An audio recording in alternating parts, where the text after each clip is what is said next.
So bago po tayo magpatuloy, tayo po ay muling manalangin. Ama, salamat po sa pagkakataon na muli makapagbulay ng inyong mga salita na siyang sentro ng aming pagsamba sa inyo. Ama, patuloy niyo po kaming patawarin sa aming mga pagkakasala at ihanda ang aming isip at puso na makinig at mag-aral ng inyong mga salita. Gabayan po kami ng banal na Espiritu at nawa ay ang aming mga matutunan, ito ay hindi lamang sa aming mga isip pumunta, kundi bumaba sa aming mga puso at magkaroon ng malalim na paggalang at pagkilala sa inyo bilang Diyos.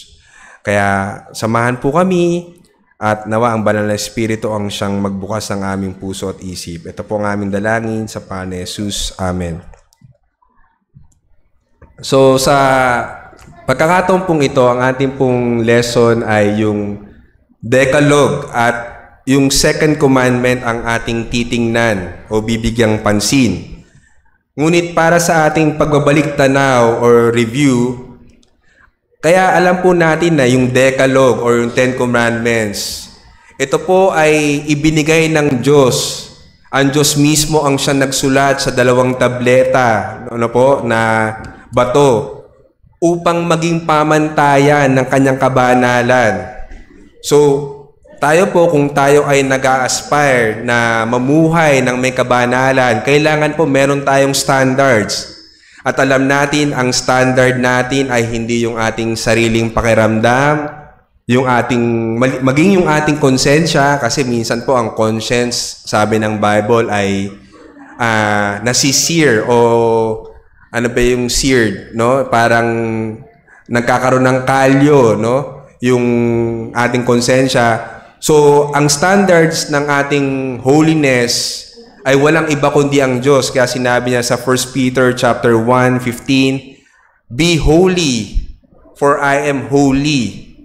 At itong standard ng kabanalan ay yun nga ibinigay sa atin sa pamamagitan ng Ten Commandments. At alam natin, yung Decalogue ay ito yung pinaka-importanting summary of God's moral standard for mankind. At marahil naisip ninyo, bakit 10 lang naman yung Ten Commandments? Pero natutunan din po natin sa ating mga nakaraan na topic or session ng ating Bible study na yung pagtingin natin sa Ten Commandments, hindi lamang yon parang sabihin natin first commandment, kung ano yung nalagay doon, literal, yun lang ang susundin natin. Pero mas malalim. Merong sinasabing positive and negative na pagtingin. So, for example, yung first commandment natin, ano nga ba yung first commandment natin? Sino pong pwedeng magbigay? Yung first commandment, sige po, recitation. You shall have no other God besides me. So, yun yung positive. Pero, pag tinignan natin yung Decalogue, o pag in-interpret natin yung Ten Commandments, yung law, tinitingnan din natin yung negative noon na kung hindi dapat magkaroon ng ibang Diyos-Diyosan, yung kabaliktaran din noon, kailangan din nating tingnan. No po? At pati yung motive nung law na yon, yung first commandment na yon, na yung ibig sabihin nun, yung ating pagpupuri, yung ating pagsamba, yung ating pagkilala, ay dapat nasa iisang Diyos na buhay. At ang Diyos na yon, ang buhay na Diyos, ang tunay na Diyos, siya ay hindi basta-basta nakikilala in the sense sa nature lamang, although yung sinabi sa Romans na ang buong sangnilikha ay nagpapatunay na may Diyos. Ngunit, ang totoong pagkakilala sa Diyos ay sa pamagitan lamang ng ating Panginoong Hesukristo.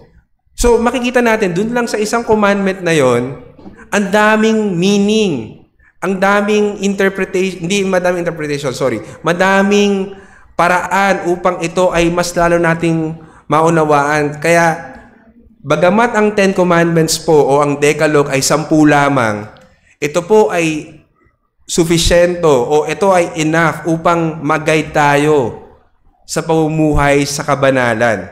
At tinignan din natin yung Sabbath command, no? Bagamat ito ay hindi nauna sa Ten Commandments, alam natin yung order, di ba po?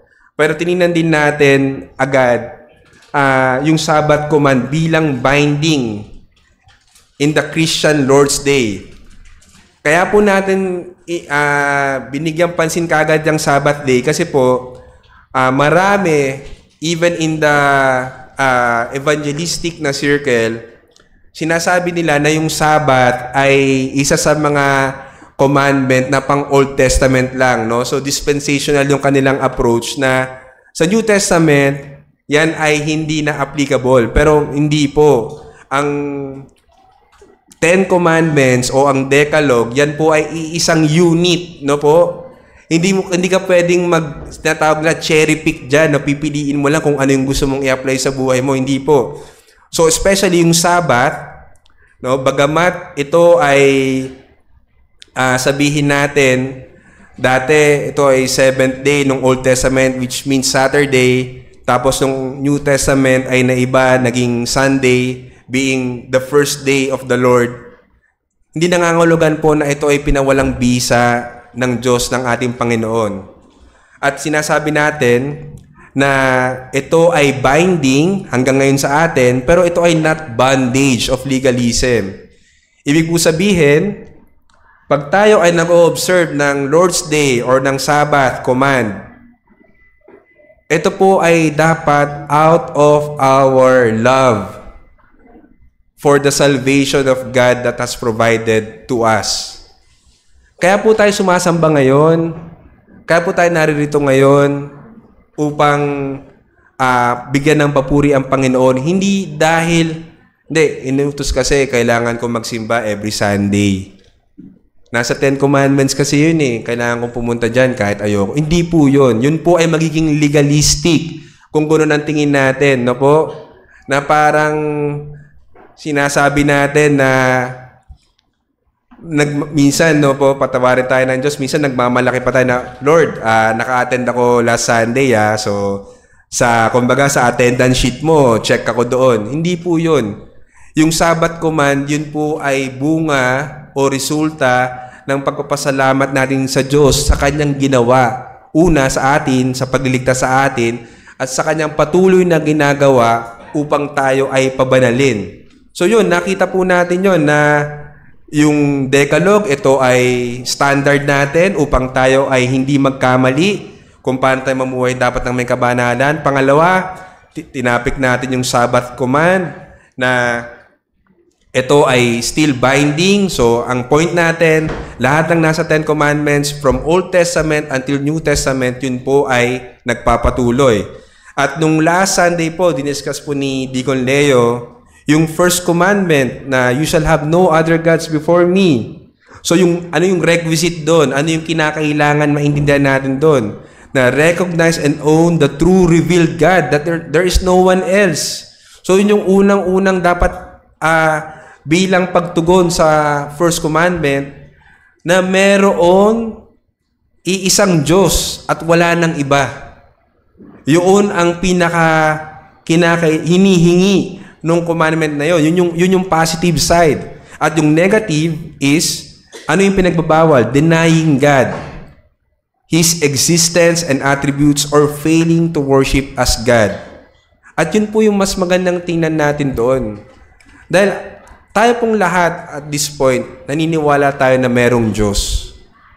Naniniwala tayo na merong buhay na Diyos, na ang Diyos ay kumikilos sa ating kalagitnaan. In fact, di ba po, ang kanyang presensya ay naririto. Ngunit dapat mas malalim pa po yung pagtingin natin.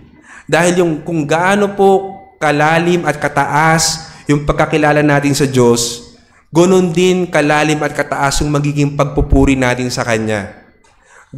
Kung gaano po kalalim, the more na lumalalim yung sabi natin, for the lack of better term, yung paghanga natin sa Kanya. Yung pagkakilala natin sa Kanya. The more yun ang sasabihin natin, mag-uudyok sa atin na sambahin siya. At dito po nakita natin yung forbidden ito, yung failing to worship as God. Hindi lamang ito yung failure na hindi mo siya masamba.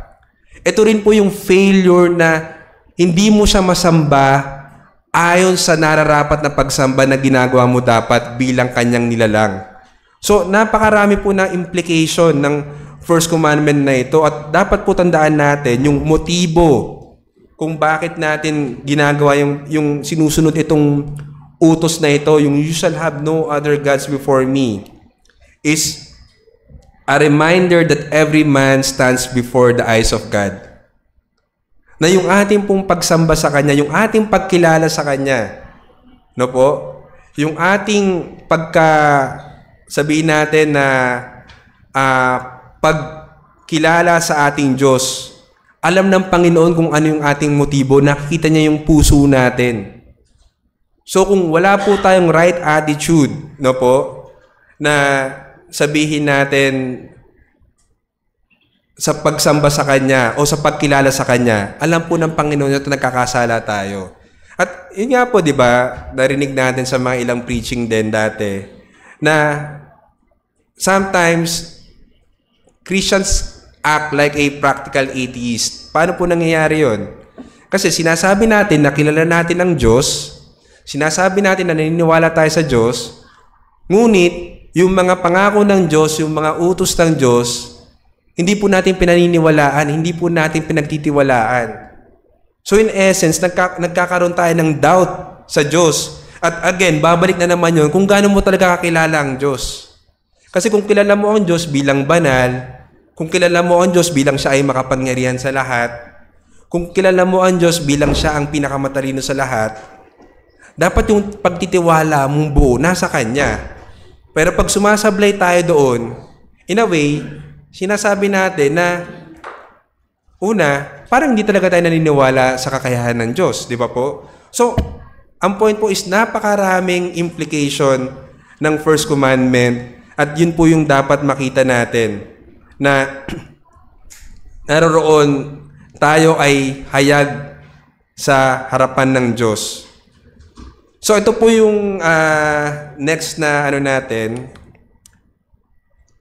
Ito po yung text natin for today. Ito yung second commandment, Exodus chapter 20 verse 4 to 6.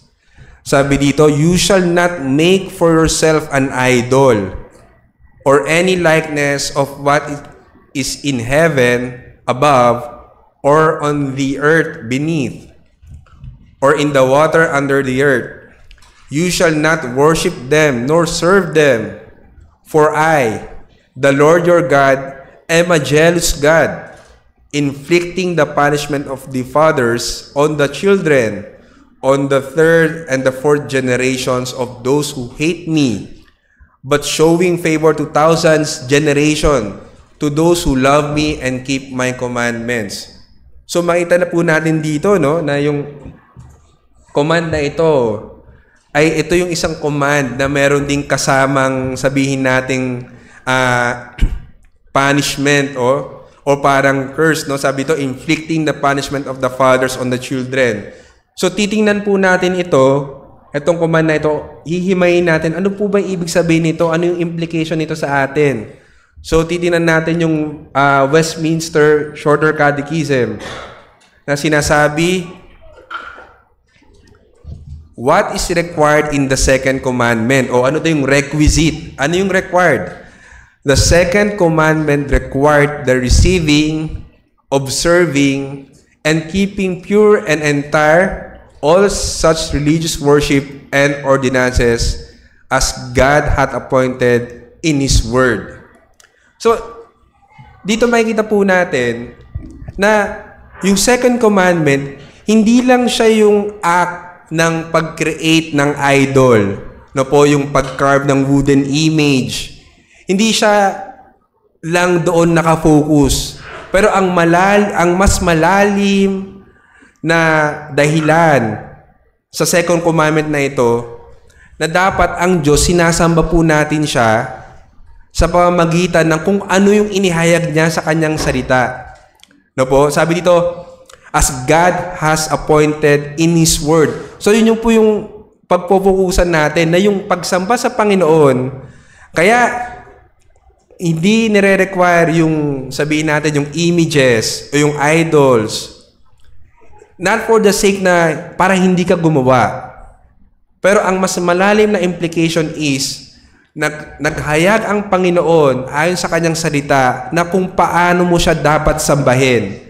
At parte ng pagsamba na yon ay huwag kang gagawa ng anumang imahe o huwag kang luluhod man sa anong imahe. Dito, sinabi sa what is forbidden in the second commandment sa Westminster Shorter Catechism, question number 51. The second commandment forbiddeth the worshiping of God by images or any other way not appointed in His Word. Again, yung key point po natin ito, yung keyword natin o yung focus natin is not appointed in His Word. So lahat po ng pagsamba natin sa Diyos ay dapat only kung ano po yung sinabi sa kanyang salita. At mamaya po dyan tayo pupunta rin. May tinatawag po tayo, alam ko po narinig na yung term na ito, yung regulative principle of worship na as part of Reformation, yun po yung ating sinusunod. So, yung principle po, as God demands and deserves worship, so He must be worshipped only as He appoints. So, God demands and deserves worship, He must be worshipped only as He appoints. And alam natin yan, na ang Diyos ay may karapatan na mag-demand ng worship sa atin at mag-deserve ng worship mula sa atin. Dahil unang-una, tayo ay kanyang nilikha sa kanyang imahe. Pangalawa, bilang mga mananampalataya, tayo ay kanyang tinubos. At yung pagtubos sa atin ay hindi bastang pagtubos, ibinigay niya ang kanyang isang anak upang mamatay, maghirap, bayaran yung ating kasalanan. Kaya, ang natatanging response lamang mula sa atin ay tayo ay sumamba sa Kanya. No po? Kaya kanina nga po 'di ba sa ating benediction, everything is for Him, through Him, to Him, by Him. So doon nakikita natin na ang lahat, no po, ang lahat ng narito sa mundong ito, lahat ng nilikha ng Diyos ay para sa Kanya. Kaya hindi po pwedeng hindi tayo mag-worship sa ating Diyos. So namatay yung ating, matay ba yung ating, ayun, wala lang pala. Okay? So, next slide po tayo. Requisite. Ito yung hinihingi ng second commandment. We must worship God only as He prescribes in His Word. Dapat daw po sambahin natin ang Diyos sa pamamagitan ng Kanyang ipinag-utos sa Kanyang salita. Every approach of worshiping God must answer, who required this? Yun po yung dapat na tanungin natin na, kaya nga po, alam niyo po, pag tayo sumasamba, kailangan po talaga tayo ay handa, tayo ay sabihin nating informed, tayo ay sabihin natin na may pag-iingat. Dahil ang pagsamba po sa ating Diyos, ito po ay hindi pwedeng binabara-bara. Ito po ay hindi pwedeng hindi pinaghahandaan. Meron pong nirequire ang Panginoon. At sinabi niyo sa Isaiah 1:12, when you come to appear before me, who requires of you this trampling of my courtyard? So nandun yung tanong na kung meron kang ginagawang pagsamba na sa tingin mo ay nakakalugod sa Diyos, pero sa tingin mo lang yon at hindi naman pinag-uutos ng Panginoon o hindi sinabi sa salita ng Diyos, na ba't mo ginagawa yon? Kailangan lagi mong tatanungin sa sarili mo, ito ba ay nire-require ng Panginoon? Ito ba ay talagang totoong nakakalugod sa Kanya? Tandaan po natin na ang standard ay hindi yung ating pakiramdam, hindi yung ating sariling intellect, no, na iniisip natin. Hindi, para sa Panginoon naman to, ma-appreciate ito ng Panginoon. Pero kung hindi yung kinocommand ng Diyos, yun po ay kasuklam-suklam sa Kanya, yun po ay hindi niya tatanggapin. God alone must determine the acceptable worship of Him. Dahil again, siya yung nagde-demand ng worship, He deserves worship, at syempre, alam natin, first commandment tungkol din sa Kanya, siya ang nagdidictate ng lahat kung paano siya dapat sambahin. Ano po ang sabi sa Deuteronomy chapter 12? Nakipagbukas po kayo sa akin. Sabi dito sa chapter 12 verses, babasahin ko simula 29 hanggang 32. Ang sabi doon, when the Lord your God, so kausap dito ang mga Israelita na papasok sa promised land. When the Lord your God cuts off from you the nations which you are going into dispossess, and you dispossess them and live in their land, be careful that you are not ensnared to follow them after they are destroyed from your presence, that you do not inquire about their gods, saying, how do these nations serve their gods, that I also may do likewise? Huwag mo daw gagawin yun. Sabi ng Diyos, na huwag ka daw magtatanong na paano ba sinamba ng mga taong ito ang kanilang Diyos? Nagagayahin ko rin. Hindi po. Hindi tayo kailangan manggaya. Sabi ito, you shall not behave this way toward the Lord your God, because every abominable act which the Lord hates, they have done for their gods. For they even burn their sons and daughters in the fire for their gods. Ito po yung key verse. Whatever I command you, you shall be careful to do. You shall not add to, nor take anything away from it. Sabi doon, whatever I command you, you shall be careful to do. You shall not add to, nor take anything away from it. So kung paano tayo kinuman ng Panginoon na sumamba sa Kanya, na kumilala sa Kanya, yun lamang po yung dapat nating gawin. At hindi tayo pwede magkaroon ng ating mga sariling kuro-kuro, mga sariling, sabihin natin, kaisipan, na dapat ganito ang gawin natin sa pagsamba sa ating Diyos. Kung yun po ay hindi kinuman ng Panginoon, hindi po natin yung dapat gawin.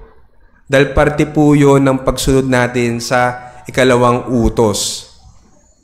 At sinabi po dito sa point natin, ay sa ating babala, no po, yung daw justification, this is for the Lord, will not justify any worship. Will not justify any worship.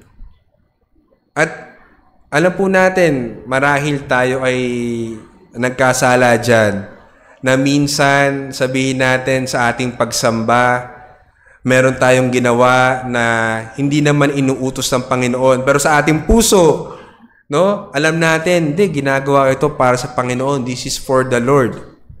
But then again, brethren, kung hindi yan ang nire-require ng Panginoon kung paano mo siya sambahin, hindi yan kalugod-lugod sa Diyos. So, ganun po ka-severe, ganun ka-strict, ganun ka-importante na alam natin dapat kung ano po ang hinihingi sa atin ng Panginoon, paano siya sambahin.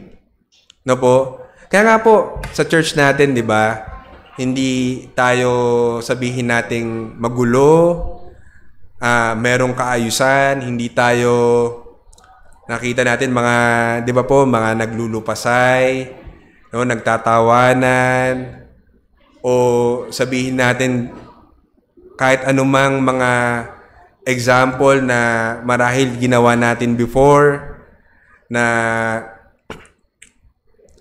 hindi naman nire-require ng Panginoon. Marahil para sa atin malinis yung intensyon natin, pero hindi po. Dapat lagi nating sundin kung ano yung sinasabi ng salita ng Diyos tungkol sa pagsamba sa Kanya.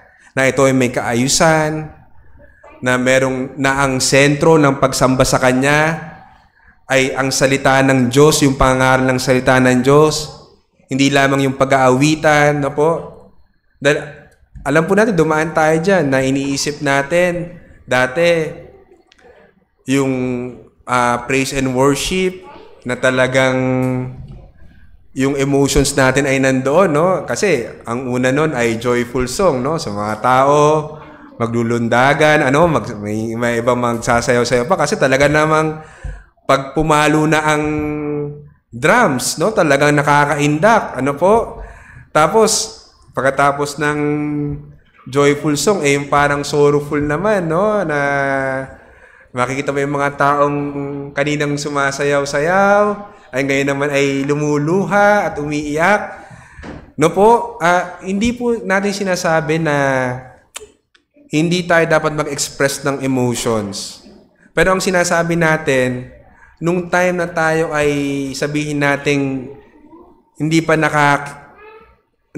tayo ay sabihin natin ignorant pa so kung paano talaga natin sambahin ng Diyos. Iniisip natin na yung praise and worship, yun talaga yung highlight ng ating pagsamba, no? Na parang doon natin masasabi, ay talagang na-bless ako kanina sa church, no? Talagang napasayaw ako, napaiyak ako.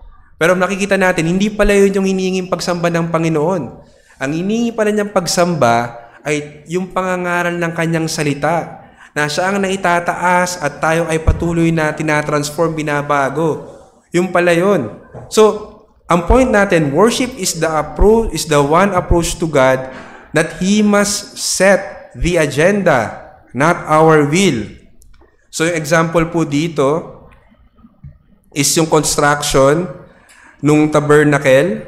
Makikita natin yan sa Exodus chapter 25, verse 40. So, dito sa 25, ang scene dito ay yung golden lampstand.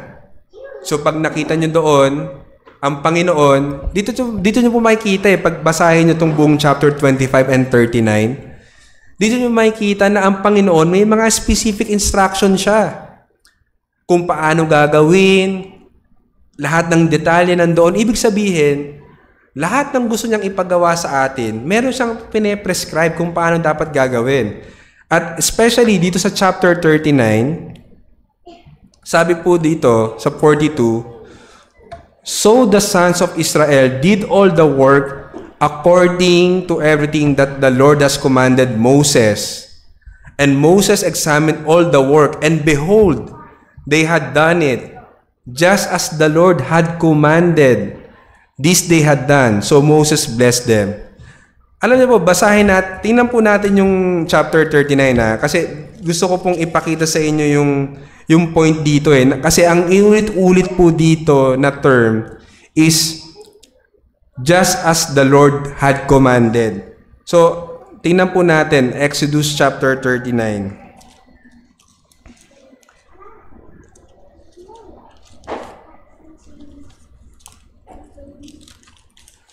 Chapter 39. Ito.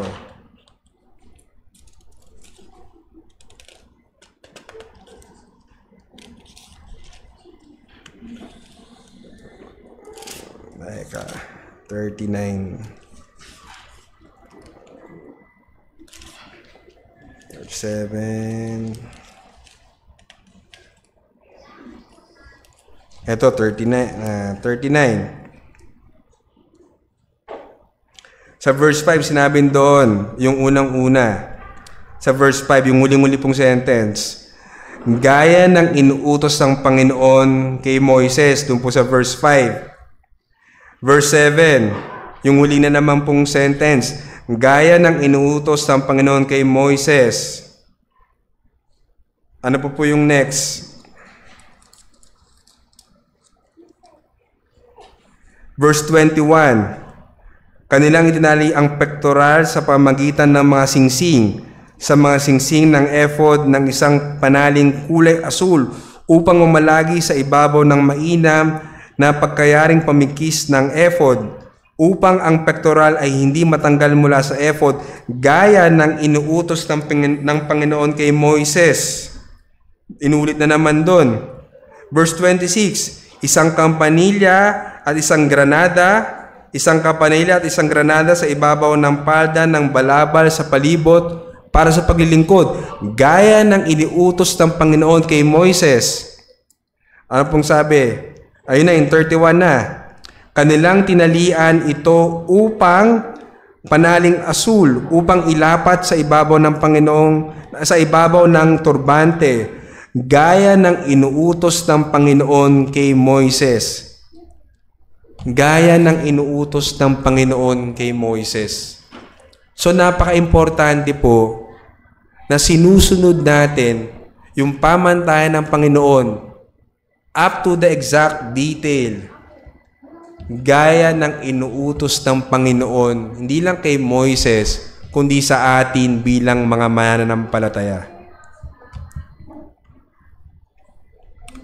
So ano po yung sinabi? Kanina yung requisite. We must worship God only as He prescribes in His Word. At ano yung prescription niya? Isa sa mga prescription niya is no images for worship. Worshiping with images or by methods not commanded in His Word is forbidden. Yan po yung pinagbabawal. No? So yung positive, we must worship God only as He prescribed in His Word. So consequently, kung kailangan natin siyang i-worship just as God has commanded us, yung opposite noon, yung negative is, we must not worship Him with images or methods not commanded in His Word.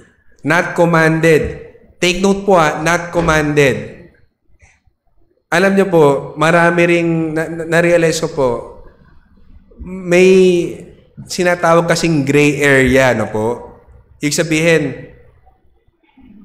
minsan naririnig tayo na merong dahilan na hindi naman yan kinuman ng Panginoon, silent ang Bible dyan.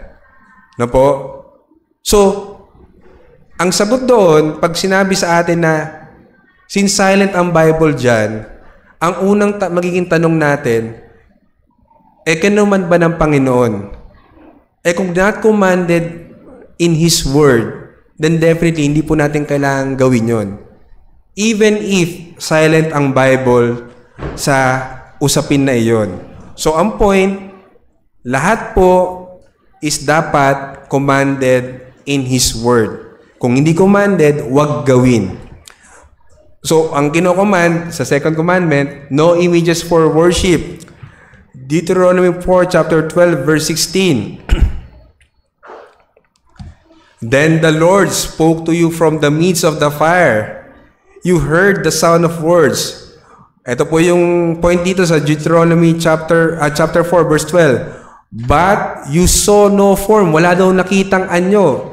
There was only a voice. Verse 13. So He declared to you His covenant which He commanded you to perform. That is the 10 commandments. And He wrote them on 2 tablets of stone. Verse 14. The Lord commanded me at the time to teach you the statutes and judgments so that you would perform them in the land where you are going over to take possession of it. Verse 15. So be very careful. Take note po. Be very careful yourselves, since you did not see any form on the day the Lord spoke to you at Horeb from the midst of the fire, so that you do not act corruptly and make a carved image for yourselves in the form of any figure, a representation of male or female. So yung sinabi dito sa Deuteronomy, nung nagsalita daw ang Diyos at ibinigay yung 10 commandments, isinulat niya, wala daw silang nakitang anumang anyo. No? Wala silang nakitang kahit anumang anyo. At dahil wala silang nakita, dapat daw maging maingat. So be very careful yourself since you did, bakit daw maging maingat? Since you did not see any form on the day the Lord spoke to you at Mount Horeb from the midst of the fire, so that you do not act corruptly. So, yung pag-carve ng image, no po, at alam natin palasak yan, yung paggawa ng imahe, yan po ay corruption sa harapan ng Panginoon. Yan po ay abomination. Ngayon po, linawin natin. Sinabi ni Pastor Noel, nung in-explain niya ito, hindi ito nangangahulugan na yung pagdating sa sining, no po, tulad ng sculpture. Alam natin, yung mga naglalaro ng basketball, alam natin si Michael Jordan ay merong statue, no, dun sa kanilang home court sa Chicago. O alam natin, merong mga Statue of Liberty, no? At alam din sa Bible din mismo, no, sinabi niya doon, yung ginawa yung tabernacle, meron din mga images doon ng may mga nakakarve din doon na angel. So hindi po 'yun ang sinasabi dito. Ang sinasabi dito kasi gumawa ka ng isang idolo at 'yun ay sinasamba mo, 'yun ay karimari-marim sa harap ng Panginoon. No po? So hindi lang basta yung paggawa ng imahe, kundi yung pagsamba doon, yun yung talagang ipinagbabawal ng Diyos. At ito pa yung matindi, at alam ko po guilty tayo dito sa isa, yung heart idols. Kung babasahin niyo po yung Ezekiel chapter 14 verse 4 to 5. Sabi dito, "Then some elders of Israel came to me and sat down before me. And the word of the Lord came to me saying, Son of man, these men have set up their idols in their hearts and have put in front of their faces the stumbling block of their wrongdoing. Should I let myself be consulted by them at all? Therefore, speak to them and tell them, this is what the Lord God says. Anyone of the house of Israel who sets up his idol in his heart, puts in front of his face the stumbling block of his wrongdoing, and then comes to the prophet, I, the Lord, will let myself answer him in the matter in view of the multitude of his idols, in order to take hold of the hearts of the house of Israel, who have turned away from me due to all their idols." So mga kapatid, hindi lamang yung idol ay yung physical na nakikita natin na inulmahan, no? Yung nakikita natin, di ba po, ay yung palasak na idol dyan, yung Nazareno, na talagang grabe yung pagtangkilik ng mga tao, no? Na, di ba, nakita po natin, hinahagis yung panyo, pinupunas doon, tapos ibinabalik para maging, sabi, may kapangyarihan daw. Yun ay idolatry. Pero ang isa pang matinding idolatry na hindi natin marahil napapansin, yung heart idol. Ano po ba yung heart idol? Yung heart idol, yung anything na nasa puso mo na mas mataas sa Diyos. At alam niyo po, kailan nangyayari itong heart idol? Kailan madalas nangyayari ito? Alam niyo po kung kailan? Ito po ay nangyayari madalas tuwing tayo ay sumasamba. Kasi bakit po? Bigyan ko po kayo ng example. Siguro ganito po. Preaching of the Word of God. Habang nagpipreach ang isang mangaral, ang isip mo ay lumilipad. Siguro iniisip mo, gamitin ko po ulit yung sports, ano? Dati, yung iba parang sabihin natin may mga ibang tao, sino na kaya ang nanalo kay Pacquiao sa kay ano. Habang nagpipreach yun ang sinasabi, sino na kaya ang lamang sa basketball na ito? No? Saan kaya ako kakain mamaya? Kailan kaya matatapos itong preaching? May gagawin pa ako mamaya. Yun po ay idol sa ating puso. Na yung inilalagay natin yun na stumbling block sa harapan ng Panginoon. Na instead mag-focus tayo sa preaching, instead na mag-focus tayo sa pag-worship sa ating Panginoon, ay yung puso natin, yung isip natin, nasa iba yung atensyon. Kaya, mga kapatid, kaya nga po sinabi ko kanina, kailangan po talaga pag tayo ay sasamba, hindi ito sabihin natin na papasok tayo sa bahay-sambahan na basta-basta lang.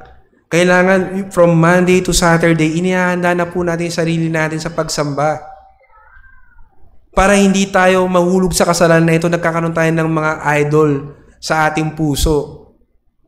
Kasi kung dito po tayo handa, yun talaga mangyayari sa atin. Di ba po? Minsan nga po, di ba? Nagpe-pray tayo, pero kahit sa prayer, lumilipad yung ating isip. Balikan po natin yung sinabi natin kanina sa ating pag-review. Diba? Yun na yung motive po is we are before God. Hayag na hayag sa Panginoon kung ano yung nasa puso natin, nasa isip natin, habang sumasamba tayo sa Kanya. Isipin niyo po kung gaano ka, sabihin natin, gaya nga ng sinabi ni Pastor Joey kanina, kung paano natin nasasaktan ng Panginoon.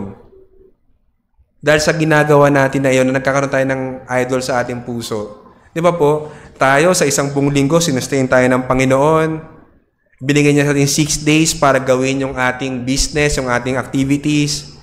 Tapos sa pagsamba natin, ang nakikita sa atin ng Panginoon, hindi yung pusong sumasamba sa Kanya, kundi yung puso na marahil aligaga, marahil ay busy. Di ba po? Di ba? Kaya nga po minsan, di ba, yung simpleng ano na nga lang po di ba? Yung simpleng guro na pan nagtuturo, nakita niya yung kanyang klase ay walang pakialam. Di ba siya ay nasasaktan, siya ay nagagalit? Di ba? Naalala ko nga po yung gano'n biglaan na lang magpapaquiz kasi walang nakikinig O sige, ayaw nyo makinig. Tago nyo na yung mga libro nyo, quiz na. Di bagsak lahat. Mas lalo po ang Panginoon na ini-expect niya pagpunta natin sa bahay-sambahan, sasamba tayo sa Kanya ng buong puso, buong kaluluwa, buong lakas, buong isip. Mas makita niya yung isip natin, hindi siya ang laman. Tayo po ang mananagot sa Panginoon noon. So ano pang makikita natin? In place of images, worship must also renounce self-devised methods. Sige po, magbigay nga kayo. Ano ba itong self-devised methods ng pag-worship? Na hindi naman ikinukuman ng Panginoon pero ginagawa natin thinking na ito ay okay lang dahil para sa Panginoon naman. Magbigay po kayo ng example. Ano kaya itong yung sa sarili lang natin, parang kumbaga inimbento lang natin kung paano tayo sasamba sa Panginoon. Pero hindi naman dapat natin ginagawa. No po? Meron po ba kayong example na iisip? Ano kaya itong self-devised methods?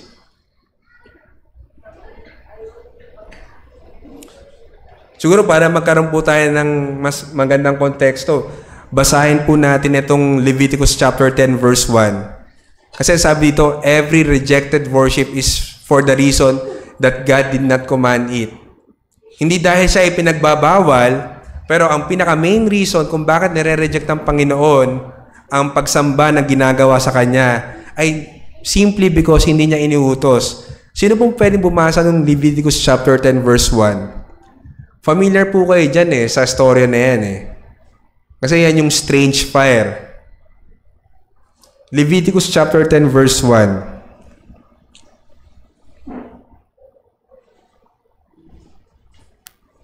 Ito yung mga anak ni Aaron. Ano nangyari po dyan sa Leviticus chapter 10 verse 1?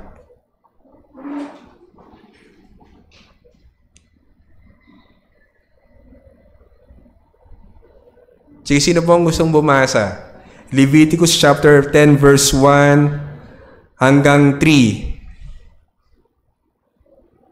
Leviticus chapter 10 verses 1 to 3. Aaron's son, Nadab and Abihu took their censers, put fire in them and added incense. And they offered unauthorized fire before the Lord, contrary to his command. So fire came out from the presence of the Lord and consumed them, and they died before the Lord. Verse 3, Moses then said to Aaron, "This is what the Lord spoke of when he said, Among those who approach me, I will be proved holy. In the sight of all the people, I will be honored." Aaron remained silent. So nakita po natin sina Aaron, yung mga anak ni Aaron, si Nadab and Abihu, sila ay pinuksan ng Panginoon dahil sila ay nag-offer ng strange fire. Pero take note po hindi sila pinuksa dahil lumabag sila sa utos. Kasi wala naman pong sinabi dito na lumabag sila sa utos. Na wala pong sinabi na bawal mong gawin yan pero ginawa nila, hindi po.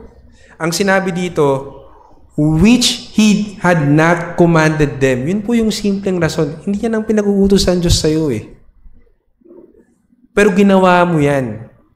Pero hindi yan ang inuutos ng Panginoon sa'yo. Kaya dapat mataas po yung pagtingin natin kung paano ba talaga nire-require ng Panginoon yung pagsamba sa Kanya.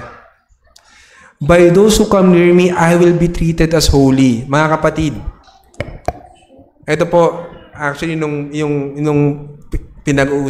pinag-aaralan ko po ito, dito ako humingi ng tawad sa Panginoon at talagang, sabihin natin, natakot at kinalabutan. By those who come near me, I will be treated as holy. Pag tayo po ay sumasamba, lumalapit po tayo sa Panginoon. Lagi nating isipin na siya ay banal. Siya ay banal at yung presensya niya naririto ngayon. Kaya, bukod sa tayo dapat nakahanda, dapat po yung proper, sabihin natin yung proper posture natin, yung proper decorum natin, na habang tayo nasa loob ng iglesia, dapat po sinusunod natin yon na hindi tayo, kumbaga hindi tayo magulo, hindi tayo, kumbaga kung ano lang yung pinag-uusapan natin na marahil, hindi naman nakakalugod sa Panginoon, pero pinag-uusapan natin sa loob ng iglesia. Di ba po? Kasi minsan napakasimple lang di ba po, kasi alam natin yung church, it's also parang yung venue kung saan minsan ang mga magkakaibigan, magkakamag-anak ay nagkakatagpo-tagpo at tag-uusap. Pero lagi po nating isipin na especially sa loob ng iglesia, nandun dapat yung mataas na pagtingin natin sa Panginoon. Na yung ultimo yung ating pinag-uusapan, ultimo kung paano tayo mag-act, no? Kung paano tayo, kahit sa ating pag-upo, kahit sa ating pagkilos, na-realize natin na, teka, nasa presensya ako ng banal na Diyos. Kaya dapat po, talagang ayusin natin yung ating postura, yung ating attitude, yung ating pagkatao, yung ating gawi, especially pag tayo po ay nasa loob ng iglesia. Kasi tandaan po natin, hindi tayo pumunta dito first and foremost para ma-bless. Hindi po tayo pumunta sa iglesia para, kumbaga, tayo ay ma-feed lang. Ngunit, first and foremost, kaya po tayo pumunta sa iglesia para ibigay natin yung pagsamba sa Diyos, yung nararapat na pagsamba sa Kanya, yung naaayon na pagsamba sa Kanya. At sinabi dito sa ating fourth bullet, for the New Testament church, it means the applicable commands of the New Testament. So yung 2 Corinthians 3:14-18, sinasabi lang po niya na meron ng new covenant, na meaning, sa ating church ngayon, bilang New Testament Church, tayo ay sumasamba na sa Espiritu at katotohanan, sumasamba sa pamagitan ng pag-aaral ng salita ng Diyos, sentro ang pangalan ng Panginoon, meron tayong singing of hymns, psalms, meron tayong fellowship. Ang sinasabi lang na yung dating ugali ng Old Testament na merong animal sacrifice, na merong mga rituals, yun po ay hindi na applicable sa atin. So, dapat malaman din natin ano ba yung applicable na command sa atin bilang mga iglesia sa panahong ito. Yun din po yung dapat na tinitinan natin. Ang point natin, the Reformed Regulative Principle, so ito yung kanina sinabi po natin, commits to prescribed worship in the New Testament. So in the New Testament, meaning lang po na wala na yung Old Testament, yung sinabi ko nga po kanina, ulitin ko lang po, wala na yung pagsasakripisyo, wala na yung ritual. Ang pagsamba natin sa Panginoon ay first and foremost ay yung pakikinig ng kanyang salita, pangangaral ng kanyang salita, pagbibigay ng himno at awitin sa kanya, pananalangin, pagtitipon-tipon. Yun po yung ipine-prescribe sa atin. Yun po yung ipinapakita sa atin na dapat natin ginagawa. So, mag-ingat po tayo, mga kapatid. Dito, sinabi, do not be seeker-sensitive in worship. God is the ultimate seeker. Ano po yung seeker-sensitive in worship? May idea po ba kayo na ibig sabihin nun? Do not be seeker-sensitive in worship. Meron po kayong idea kung anong ibig sabihin noon? Ang ibig sabihin po noon, wag daw tayo maging, sabihin natin, ang inuuna natin yung kapakanan ng mga mag-worship. Kunwari, ganito po. Ay, para gumanda yung worship natin, lagyan natin ng maraming ilaw na kumikirap-kirap habang nagpipreach si pastor, o lagyan natin ng usok sa likod para yung mga tao matuwa sila. No, nagiging sensitive ka. Sinisik mo yung nagiging sensitive ka dun sa mga seeker kasi ang tawag po sa mga uma-attend sa church, yun yung mga seeker, no? Yung mga naghahanap ng salita ng Diyos, pero hindi sila yung primarily dapat mong binibigyan ng pansin. Na parang iniisip mo, kailangan gawin natin to para sila ay matuwa, sila ay maging komportable. Magkaroon tayo ng drama, no? Magkaroon tayo ng, alam niyo po, kinalabutan ako dito, narinig ko lang kailan lang sa DCAS siya ay isang attorney at apparently siya ay isang pastor. So, inimbitan niya yung listeners niya na siya daw ay merong performance sa darating na gantong araw. Dahil siya rin pala, bukod siya ay attorney, siya ay pastor, siya ay isang stand-up comedian. At ang sinabi niya ay ganito. Ang sabi niya, ang Panginoon kasi, ang gusto niya, tumatawa rin tayo. Saan natin nabasa sa Bible na gusto ng Panginoon na tayo ay tumatawa? No? Na ginagamit niya pa yung platform na dapat ang isang mangaral, ang unang ginagawa niya ay to preach, to exhort, to rebuke, to teach the word, at hindi magpatawa. No po? Pero bakit niya ginagawa yun? Kasi seeker-sensitive siya eh. Gusto niya yung mga makikinig, masaya. Gusto niya yung mga makikinig, maging komportable. Pero hindi po yun. Ang sinasabi natin, ang Diyos ay nag-prescribe na kunwari, sa mga pastor at sa mga ngaral, ipangaral mo yung salita ng Diyos. Kung may masasaktan, hindi yun ang dapat mong isipin. Basta faithfully pinapangaral mong salita ng Diyos, yung kasalanan nila, i-expose mo.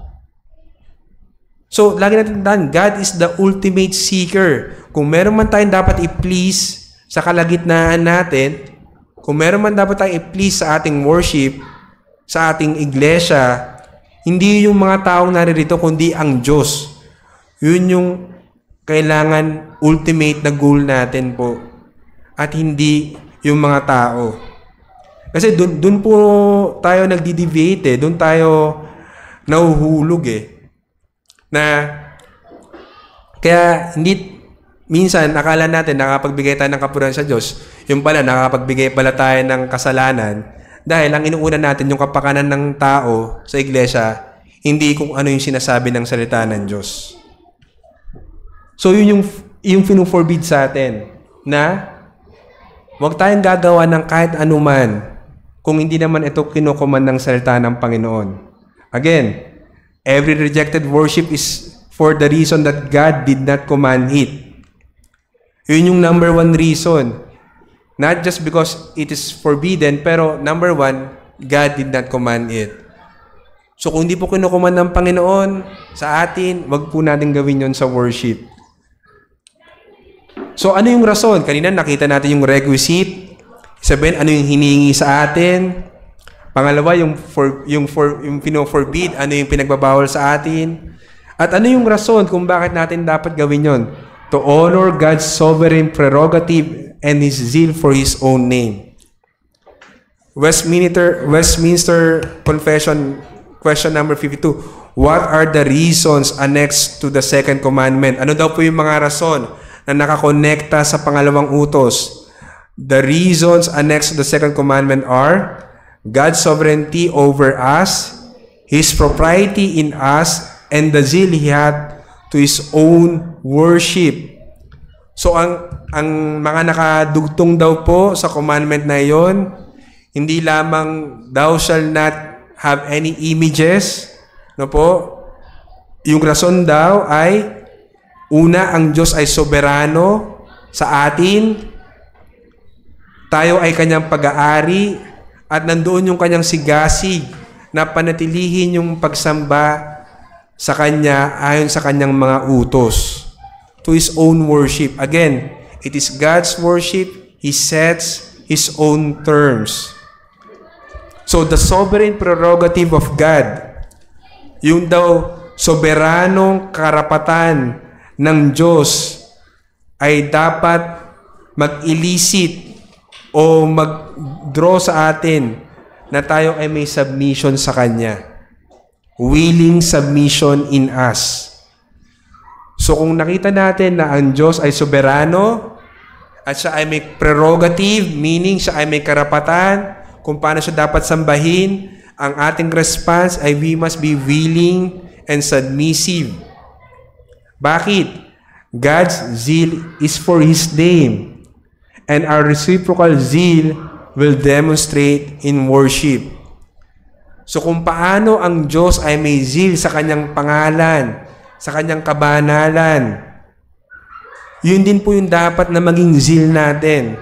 At yun ay lalabas pag tayo ay sumasamba sa Kanya.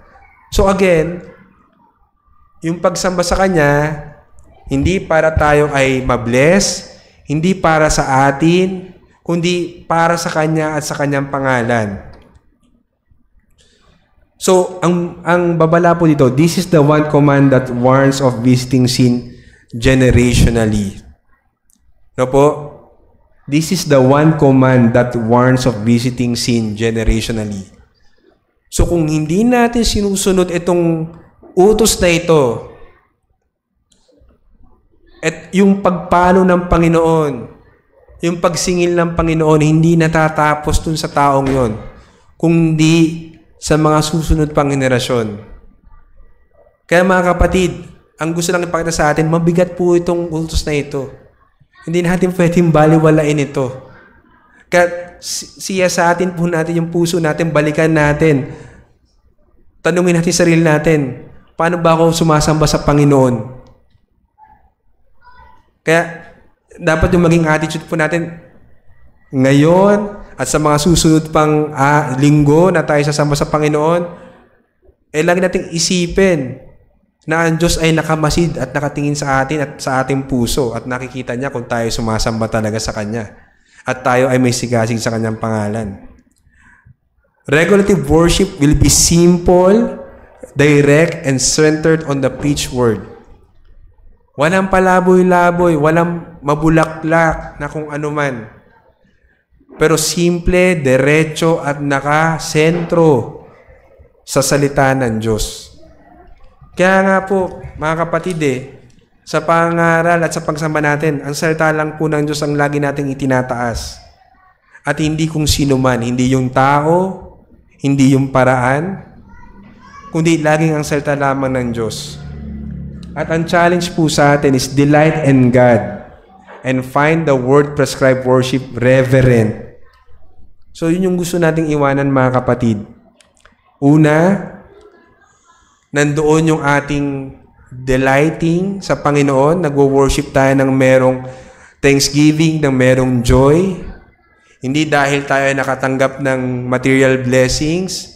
Hindi para tayo ay mabless, kundi dahil Una, out of gratitude sa ginawa sa atin ng Panginoon, although we are not deserving sa lahat ng kabutihan niya, but still, yun ay ginagawa niya dahil sa kanyang katapatan. At hanapin natin, siyasatin natin, mag-alp po tayo lagi ng salita ng Diyos upang maibigay natin nararapat na pagsamba sa Kanya. Ano yung sinasabi ng salita ng Diyos? Paano siya sambahin? Di ba po? In spirit and in truth. And we must find the worship reverent. Tingin ko mga kapatid, ito yung tingnan po natin dahil ako po admittedly, guilty ako dito na minsan nawawala yung pagiging yung reverence natin sa Panginoon. Na parang nagiging too close for comfort, ika nga. Na masyado tayong feeling at home no, sa church in the sense na, teka, nandito ang banal na presensya ng Panginoon. Hindi ako dapat ganito mag-act. Hindi ako dapat ganito lang na napaka-casual, napaka-cavalier, no? Na parang kahit okay lang, kahit isipin ko ito, okay lang kahit itong tumatakbo sa isip ko. Okay lang kahit sabihin natin, excuse me po, no? Hindi ko po kayo gustong saktan ng damdamin, pero minsan po, di ba, may legitimate naman talaga minsan na, minsan yung ating kahinaan ng katawan natin, minsan tayo ay nawawala sa focus. O kaya minsan tayo ay minsan nakakatulog. No po? Yun ay dalan ng ating pagkamahina. Pero ipag-pray po natin sa Panginoon, no? Na maibigay talaga natin yung nararapat na pagsamba sa Kanya. At nandun dapat yung reverence. Kasi lagi po natandaan, be holy for I am holy. He is a holy God. He is a severe God. Severe meaning, nandun din po yung kanyang pagiging, ayoko sabihin malupit eh. Sabihin na natin, nandun yung kanyang strictness. Nandun yung kanyang justice, no po? Kaya, nandoon yung kanyang pagpaparusa kung hindi natin na ibibigay yung nararapat na pagsamba sa Kanya. So, nawa, mga kapatid, nakita po natin na yung second commandment, no, ang lawak po, no? Na hindi lamang siya, wag magkakaroon ng Diyos-Diyosan. Pero, bukod sa magkakaroon ng Diyos-Diyosan, wag kang sumamba na naaayon lamang sa sarili mong kaalaman. Tiyakin mo na yung pagsamba mo, tiyakin ko yung pagsamba ko, yun ay naaayon kung paano gusto ng Diyos na siya ay sambahin. At syempre, nandun, again, ulitin ko po, para sa ating church, karoon po tayo ng reverence, mga kapatid. No? Karoon po tayo ng reverence, ibalik po natin yung reverence sa ating church na tayo ay nandoon yung ating disiplina sa ating sarili, nandoon yung ating pagbabantay sa ating sarili na una sa lahat, andito ka, hindi para sa sarili mo, kundi para sa Diyos, para ikaw sumamba sa tunay at nag-iisang Diyos. Yun lamang po. Meron po bang katanungan bago po tayo magwakas sa panalangin at mag-lunch din?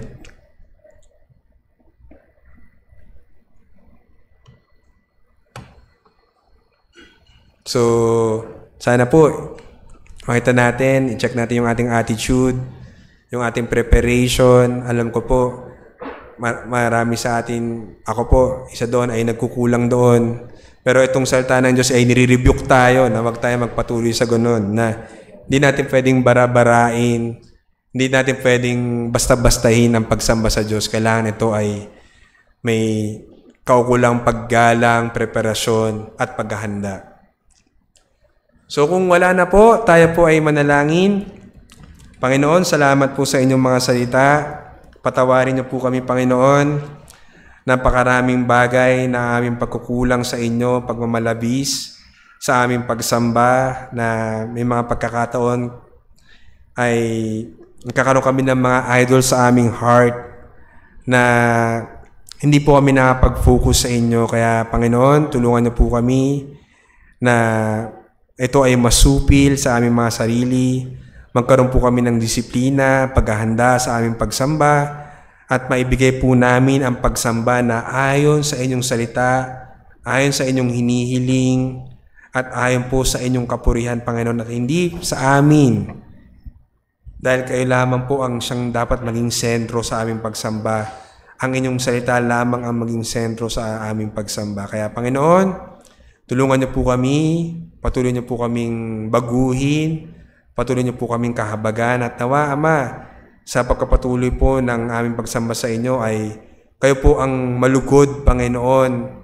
Kayo po ang maitaas, Panginoon, at hindi kami. Salamat po, Ama, at purihin din po kayo at pasalamatan sa aming mga pagsasalusaluhang pagkain.